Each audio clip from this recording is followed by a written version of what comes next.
O setor de defesa e segurança vem ganhando destaque no Brasil. Por ter uma geografia favorável e infraestrutura portuária capaz de receber projetos navais e de referência tecnológica, o Rio de Janeiro possui um enorme potencial para desenvolvimento desse setor. De olho nisso, empresas, instituições militares, universidades e entidades de fomento vêm se organizando em torno da criação de um cluster de defesa no estado, para desenvolver uma economia voltada para o mar. No Rio em Foco, que começa agora, vamos entender as principais oportunidades e investimentos que essa indústria precisa para crescer no estado. Vem com a gente.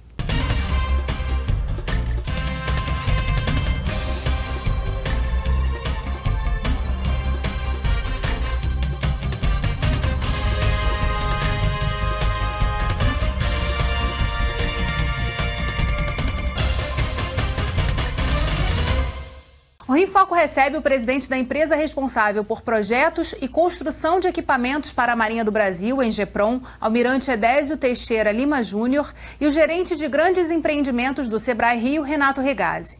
Esse ano foram lançados 2 polos de economia do mar no estado do Rio de Janeiro, um em Itaguaí, no porto de Sepetiba, e outro em Angra dos Reis. Na entrevista a seguir, o professor da Escola de Guerra Naval fala sobre o desafio de relacionar a economia de defesa e a economia do mar. Dentro da área da ciência econômica, existe muito pouco estudo consolidado acerca da economia de defesa, né? Eu mostrei, por exemplo, uma tabela recentemente publicada na revista de Escola de Guerra Naval, que faz uma análise de como que a ciência econômica considera e avalia as diferentes áreas, né, interfaces da economia de defesa, e o que acontece na prática é que não há uma categoria geral que considera defesa propriamente dita. Na prática, o que há é áreas dentro da economia de defesa espalhadas em diferentes categorias. Então, por exemplo, segurança internacional dentro da área de relações internacionais, gastos militares dentro de orçamento governamental. Não existe uma consolidação metodológica, inclusive, dentro da ciência econômica, isso internacionalmente, que considere a área de economia de defesa. O que coloca alguns desafios, por exemplo, o fato de que esses estudos que existem na prática, eles se encontram dispersos em diferentes áreas, categorias e setores.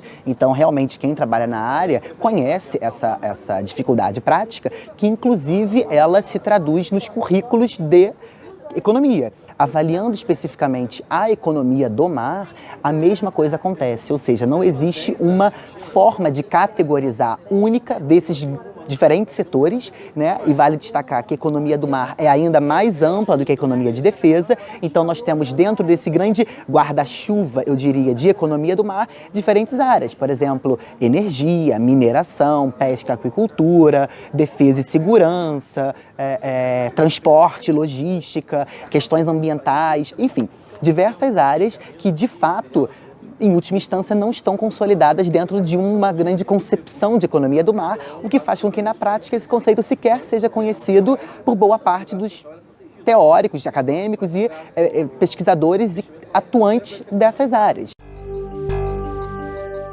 Almirante, de que maneira construir um cluster de defesa no estado do Rio e trabalhar esse polo da economia do mar pode ajudar a dinamizar e a gerar o desenvolvimento nesses setores em que o Rio tem vocação e é forte? Bom, é inegável a vocação do Rio de Janeiro para a economia do mar, assim falando, né? O conjunto de atividades que tem no mar o seu objetivo. Nós temos aqui no Rio um grande conjunto de estaleiros, nós temos a Marinha de Guerra com a sua esquadra posicionada no Rio de Janeiro, centros de pesquisas e instituições dos mais variados aspectos financeiros, jurídicos, consultorias e de projeto e de engenharia que permitem a pretensão de se organizar isso sob a forma de um cluster.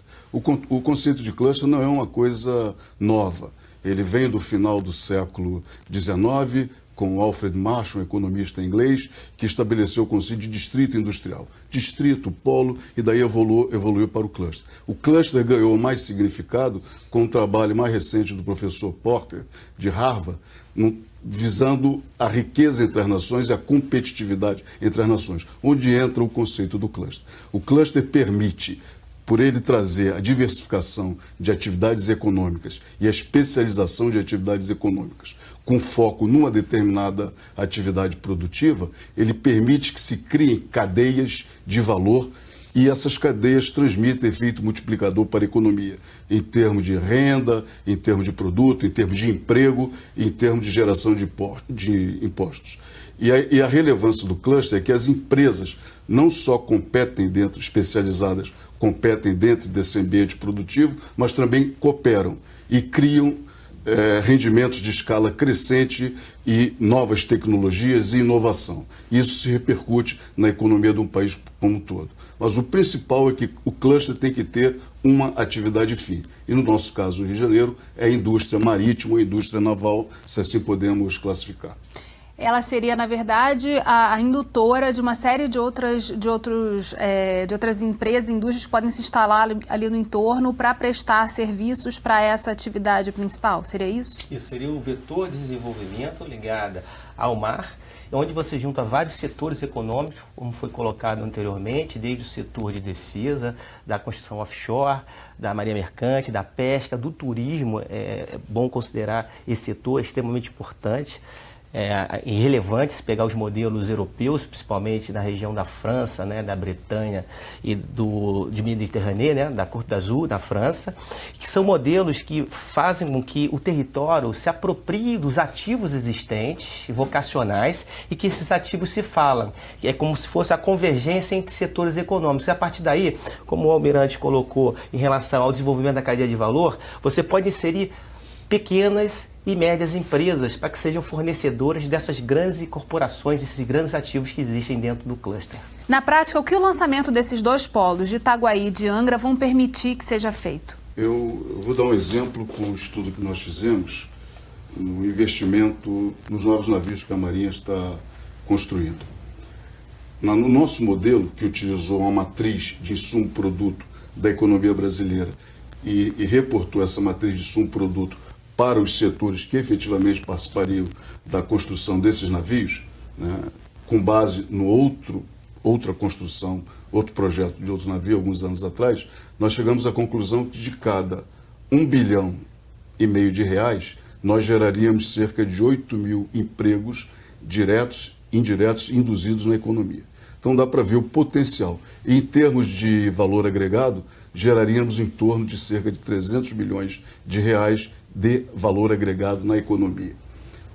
Aproveitando o que o Renato comentou aqui sobre o cluster marítimo europeu, eles geram, os 29 países que constituem a União Europeia se organizaram em termos da atividade da economia do mar e se gera hoje lá cerca de 5 milhões de empregos e por ano quase 200 bilhões de euros de valor agregado. E o setor que mais contribui para esse valor agregado é justamente o de turismo costeiro.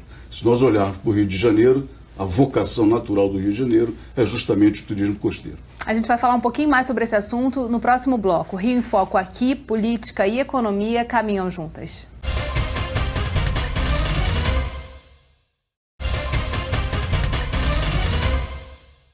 Voltamos com o almirante Edésio Teixeira e Renato Regazzi.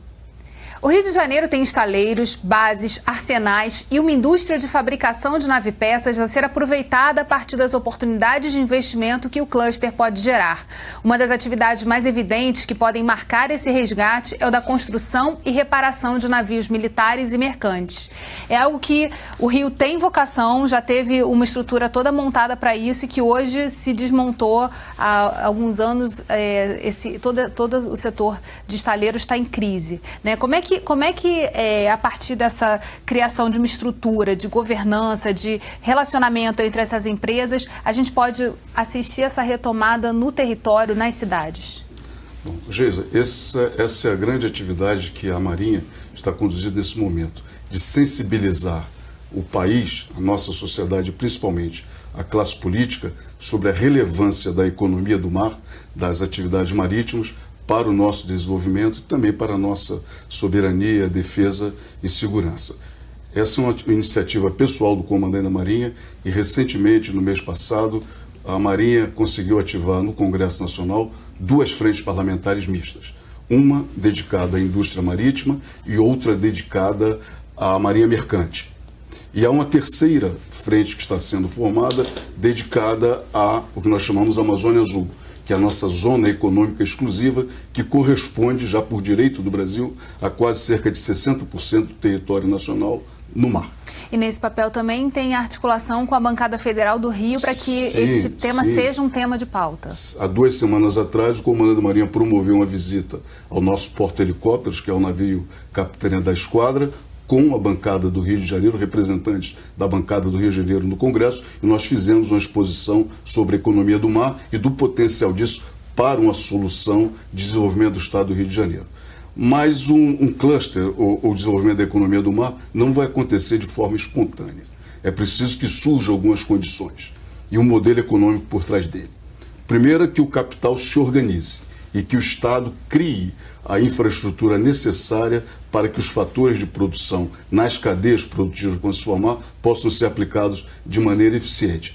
E, além do mais, é preciso ter um negócio foco. E o negócio foco é justamente construção, reparação, manutenção e o offshore. Então nós temos perspectivas enormes para o Rio de Janeiro. Nesse mapeamento, né, das necessidades que precisam ser criadas, das infraestruturas que precisam ser viabilizadas, o que o Rio de Janeiro precisa fazer hoje? Quer dizer, o que é demanda para o Estado organizar? Nós vemos esse ambiente de governança em 3 níveis. O primeiro nível é esse, como eu comentei, que a Marinha está articulando, político-estratégico. Convencer os nossos dirigentes, e quem faz as nossas leis, que dão os caminhos de desenvolvimento do país, de que a economia do mar é fundamental para o nosso sucesso.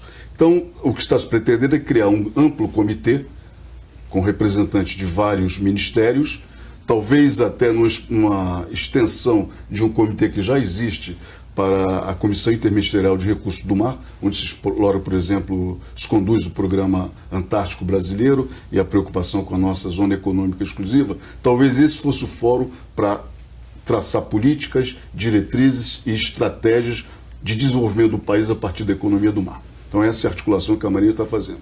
No segundo nível, regional, que o cluster ele abrange uma regionalidade. Então, nós já atuamos junto ao governo do Rio de Janeiro, com 3 secretarias do Rio de Janeiro, Desenvolvimento, Ciência e Tecnologia e a Casa Civil. Apresentamos o projeto e estamos aguardando o posicionamento deles e a coisa está indo muito bem. E com uma política de desenvolvimento para o Estado do Rio de Janeiro voltada para as atividades marítimas num contexto geral. Não apenas só da construção e reparação naval, mas, como eu falei anteriormente, do turismo, da ciência e tecnologia, dos esportes náuticos, etc. E no terceiro nível, esse onde as coisas vão acontecer, que é o ambiente físico, que é as empresas se organizando e traçando projetos conjuntos, criando emprego, criando tecnologias, compartilhando experiências em função da demanda que o Estado tem que criar. E, na nossa visão, isso começa de baixo para cima. Nesse momento, uma ação da IGEPROM, representando a Marinha, junto com o SEBRAE e com outras indústrias aqui do Rio de Janeiro, nós estamos estabelecendo um termo de referência para a atuação desse cluster. Como seriam as discussões e como os problemas seriam identificados e as soluções levadas para esse nível regional no Estado do Rio de Janeiro.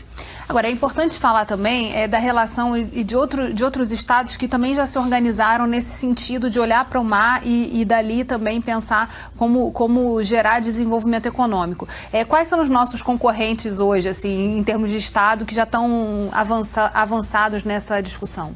O Brasil, quer queira ou quer não queira, apesar dessa territorialidade continental que o Brasil tem, ele é uma nação marítima. Ele nasceu pelo mar, se consolidou pelo mar e tem no mar o futuro de seu desenvolvimento econômico e social. Então, vários estados marítimos brasileiros têm esse potencial. Eu posso citar aqui o Nordeste, né? Rio de Janeiro, Espírito Santo, Santa Catarina, o Rio Grande do Sul, né? E a Bahia, né? Salvador, e esses estados já se articulam em estruturas sob a forma de clusters. E também existem clusters em outras regiões do país especializados. Eu posso citar o aeroespacial do Vale do Paraíba e São José dos Campos. No caso da governança, que você fez a pergunta para o Almirante, ela é fundamental, um fator crítico de sucesso. E esse modelo econômico como o Almirante Edésio falou, ele é endógeno, ele nasce, o território, ele tem que identificar como uma vocação, como uma política de desenvolvimento no âmbito do território. E neste caso, tanto o Polo Tecnológico da Baía de Sepetiba tem 33 entidades que já aderiram ao desenvolvimento desse polo, com destaque para as grandes empresas do setor privado. A ICN é um grande destaque, né, que é responsável pelo ProSub, a Nuclep, o Porto do Sudeste, o Porto de Itaguaí, que é a CSN Tecom, e a Vale, estão diretamente envolvidos junto com a Marinha e GEPROM nesse polo. E, ao mesmo tempo, Angra dos Reis também lançou o polo marítimo de Angra, da Baía de Angra, que tem a prefeitura presente e outras grandes empresas, além do Sebrae e Firjan. Nós temos lá a Brasfel, tem a Eletronuclear, entre outras grandes empresas da região que estão, de alguma forma, se organizando no âmbito do território e traçando uma agenda de desenvolvimento. Isso é muito importante registrar. Em termos de eventos, né, que vão marcando, vão sendo os marcos desse desenvolvimento dessa governança, o que já aconteceu e o que tem agendado para os próximos meses para avançar? Sejam eventos entre as empresas, rodadas de negócios, tem já uma agenda consolidada? Eu vou descrever exatamente o que nós fizemos do ponto de vista prático, já de algumas entregas. No caso do Polo Tecnológico da Baía de Sepetiba, o grupo de grandes empresas que formaram o Fórum de Fornecedores já fizeram atividades de rodada de negócio, sessão de negócio e agora, ultimamente, uma sessão de negócio tecnológico. Qual foi o resultado disso? Em 3 anos, nós já aumentamos em 130% a compra local. No caso de Angra dos Reis, também estamos fazendo uma série de atividades. No próximo dia 27, nós vamos ter uma reunião lá de governança, onde já está definido um seminário a ser realizado no mês de outubro, com sessões e rodagem de negócio. O que é importante? É gerar oportunidades para as cadeias produtivas, principalmente para as micro e pequenas empresas. O interessante é que em vários setores econômicos, como foi descrito desde o início, que a economia do mar, ela, diferentemente da experiência que nós tínhamos no passado com os clusters muito direcionados, setorizados, como automotivo, moda, etc., ela consegue congregar vários setores, que esses setores se compartilhem tecnologia, tá? Que tenham vocação marítima, obviamente. Em termos práticos, algumas empresas que vão se inserir naturalmente nas cadeias produtivas desse cluster, estão elaborando um termo de referência e desse termo de referência nós faremos um plano de trabalho. Esse plano de trabalho, com alguns pleitos de políticas, de diretrizes e orientações, serão apresentados para essa estrutura no estado do Rio de Janeiro. A gente vai fazer um rápido intervalo e voltamos já. Rio em Foco aqui, política e economia caminham juntas.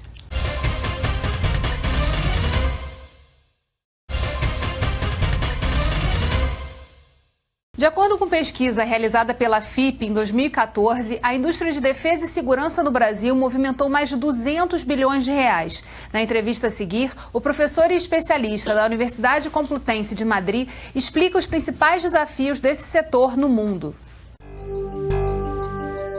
No demasiados años, cuando se quería destruir la base, digamos, económica de un país, se destruían físicamente sus instituciones. A día de hoy, lo único que necesitamos es tener un buen regimiento de ciberdefensa o ciberataque o ciberseguridad. En definitiva, en términos generales es muy difícil hablar a nivel mundial, pero uno de los aspectos fundamentales, uno de los retos fundamentales para la industria de defensa mundial sería el ser capaz de hacer frente a este tipo de conflictos, por un lado. Por otro lado, mantener las capacidades tecnológicas que se necesitan, que cada vez son más complejas, están más interrelacionadas unas con otras. Los temas ciber están muy relacionados con los temas de satélites, cada vez más relacionados con los temas de comunicaciones y que sirve para cualquiera de los ejércitos, etcétera, etcétera.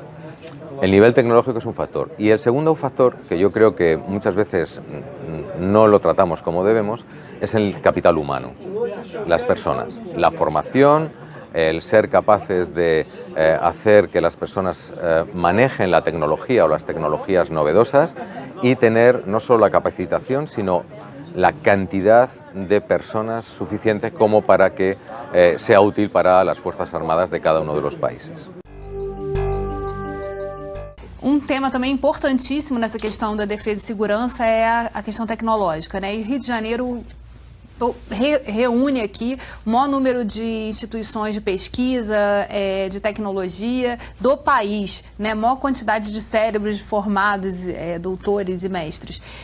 Como aproveitar essa capacidade para que a gente possa, de fato, trazer isso como de fato um ativo, né? E a ser aplicado?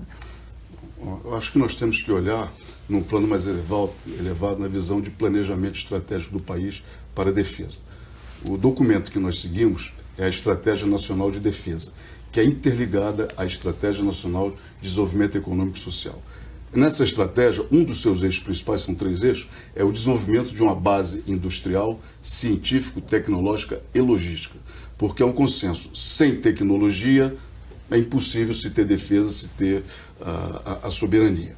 E essa nossa base industrial, científica, tecnológica e logística, ela usa toda a capacidade do país. E ela está focada nesse documento em 3 grandes áreas. O setor nuclear, o setor aeroespacial e, como disse o professor, o setor cibernético. Então, os nossos grandes investimentos de defesa que vão se refletir na economia do país, principalmente devido à dualidade das tecnologias militares, vão fazer com que a nossa base industrial cresça, promovendo assim o desenvolvimento do país. E sempre numa visão que se chama de tríplice hélice. O governo, o meio universitário, acadêmico e as empresas. Os projetos são em conjuntos com esses 3 setores. Esse conceito de tecnologia dual é muito importante a gente explicar para o telespectador como é que funciona, né? Porque eu acho que normalmente as pessoas olham o setor militar como um setor muito estanque, que não se relaciona com o setor produtivo de uma maneira geral. E na verdade é o contrário, quer dizer, em todos os países do mundo você precisa ter o setor militar desenvolver as tecnologias mais de ponta, né, na fronteira e o setor privado a investir para que aquilo passe então a ser consumido pela população. O senhor pode explicar um pouquinho desse conceito? Eu vou dar um exemplo muito prático, né? Nós tivemos na década dos anos 60 a corrida espacial nos Estados Unidos. E um dos grandes problemas era como conservar a alimentação nas tripulações das naves espaciais. Foi desenvolvida toda uma tecnologia, aquelas embalagens aluminizadas, né, para se preservar o material. E hoje isso foi desenvolvido, hoje é aplicado de uma maneira generalizada na indústria. Ninguém consegue imaginar a conservação de alimentos por longo tempo, longos períodos, às vezes vários anos, sem uma tecnologia dessa. Esse é um tipo de tecnologia dual. Nós temos centenas de exemplos, né? Principalmente na área da microeletrônica, na área da tecnologia da informação, foram pesquisas voltadas para a defesa e segurança que transbordaram para a economia de uma forma geral. E aí a defesa também de orçamento para esse investimento é fundamental, né? Sim, o investimento ele vai se repercutir na economia do país como um todo, emprego, renda, produto, mas o Estado tem que fazer o seu papel, criando demanda e criando a infraestrutura necessária para que esses recursos sejam bem aplicados nas cadeias produtivas. É importante registrar o Rio de Janeiro como exemplo desse modelo econômico que é tríplice hélice, repetindo o que o Almirante falou, que é governo, universidade e o setor privado. No Rio de Janeiro nós temos centros tecnológicos fantásticos. Podemos destacar o setor de óleo e gás, o SEMPS. E são tecnologias que são necessárias na área militar. Exemplo do submarino que está sendo feito aqui no estaleiro da ICN com a Nuclep em Itaguaí, que tem tecnologias subsídios. Quem é que mais entende tecnologia subsídio e a tecnologia mais avançada? O setor militar. Essas tecnologias subsídios, elas podem ser utilizadas para onde? Para o setor offshore também. Então, isso é tecnologia dual. E quanto a gente pode aproveitar e olhar o setor de defesa como estratégico para gerar tecnologia e inovação. É o que acontece em todo o mundo, que eu acho que agora pode começar a acontecer aqui. E o Rio de Janeiro pode ser um grande alavancador devido aos ativos que tem aqui presentes. E aí o desafio está justamente em fazer com que esses ativos conversem entre si, né? Isso. Exato. E em termos, voltando também a essa questão do poder legislativo estadual, né? Os senhores falaram muito da articulação em Brasília com os deputados federais da bancada. O que a gente pode trazer em termos de discussão para a Assembleia Legislativa e que os senhores reputam como importante também para poder avançar nessa construção de infraestrutura que o Estado precisa? O primeiro passo é a conscientização política, né, da relevância da integração dessas atividades. E trabalhos como esse, vocês realizando aqui, divulgando essa visão e trabalhando com as bases partidárias do Estado. Eu ressaltaria o que o Almirante colocou, olhando a economia do mar realmente como um programa de Estado, o desenvolvimento do Estado do Rio de Janeiro, que o nosso Legislativo, o Executivo, todas as entidades que pensam no melhor da população do Rio de Janeiro, no desenvolvimento do nosso Estado, no desenvolvimento da micro e pequena empresa, olha esse setor como uma grande alternativa. E ele é um olhar realmente revisitado do que a gente já faz na área de óleo e gás, mas modernizado, trazendo a integração entre vários setores econômicos. E o Rio de Janeiro, não tenho dúvida disso, é o estado de maior vocação. E às vezes o Rio fica de costas para o mar.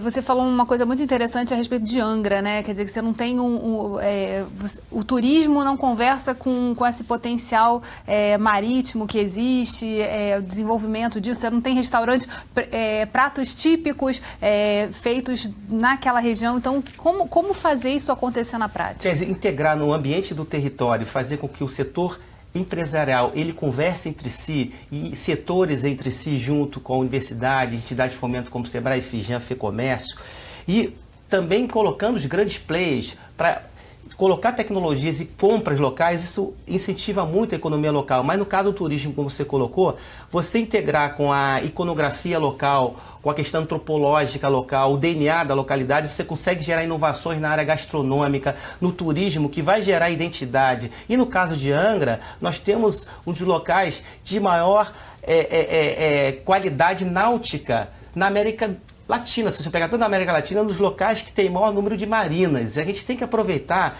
esses recursos, esses ativos. Nós temos ativos naturais de beleza e temos ativos minerais e de recursos de frutos marítimos, no caso da pesca, no caso também das fazendas marinhas. Quer dizer, integrar isso tudo, criar uma identidade local de economia do mar e fazer com que gere emprego e renda, principalmente nas micro e pequenas empresas, que são os maiores impactadas e que mais geram emprego e renda atualmente.